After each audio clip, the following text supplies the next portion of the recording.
Hi மக்களே! இன்னைக்கு நம்ம என்ன பார்க்க போறோம் அப்படின்னா, கோவில்ல அபிஷேகம் ஏன் பண்றாங்க அப்படின்றது தான் பார்க்க போறோம். நம்ம எல்லாத்துக்குமே தெரியும், கோவில் அபிஷேகம் பண்றோம் அப்படின்றது வந்து ஒரு புண்ணியம் அப்படின்ட்டு. ஆனா, அதுல ஒரு சயின்ஸும் இருக்கு. அது என்ன அப்படின்றத இந்த வீடியோல நான் சொல்றேன். ஸோ, இந்த வீடியோவ ஸ்கிப் பண்ணாம கடைசி வரைக்கும் பாருங்க.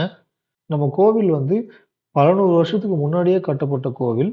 ஸோ, அங்க இருக்கிற சிலைகளும் பார்த்தீங்கன்னா, மேக்ஸிமம் கருங்கல், பஞ்சலோகம் அல்லது மரத்திலேயோ தான் செஞ்சிருப்பாங்க.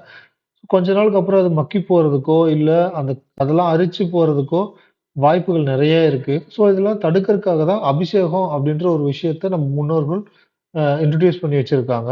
என்னென்ன பொருள வச்சு அபிஷேகம் பண்ணுனா, என்னென்ன நடக்கும் அப்படின்றத இப்ப நான் அடுத்து ஒண்ணொண்ணா சொல்றேன்.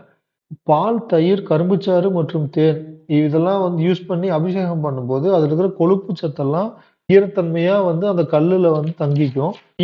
அந்த ஈரப்பதம் என்ன பண்ணும் அப்படின்னா, அந்த சிலைக்கு வந்து ஒரு எனர்ஜிய குடுக்கும். ஒரு மின்னூட்டத்தை குடுக்கும். இளநீர், சந்தனம் இதெல்லாம் யூஸ் பண்ணும்போது சிலை வந்து ரொம்ப நாள் இருக்கிறதுனால அது ஹீட் ஆயி வெடிப்புகள் வராம தடுக்கிறதுக்காக அந்த இளநீர், சந்தனம் அதெல்லாம் யூஸ் பண்றாங்க.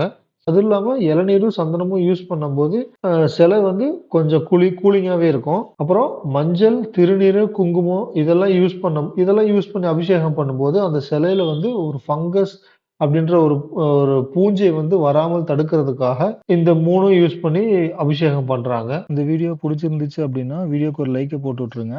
இந்த இன்ஃபர்மேஷன் உங்க ஃப்ரெண்ட்ஸுங்களுக்கும் தெரிஞ்சுக்கணும் அப்படின்னா, உங்க ஃப்ரெண்ட்ஸுங்களுக்கு இந்த இன்ஃபர்மேஷன ஷேர் பண்ணி விடுங்க. Thank you.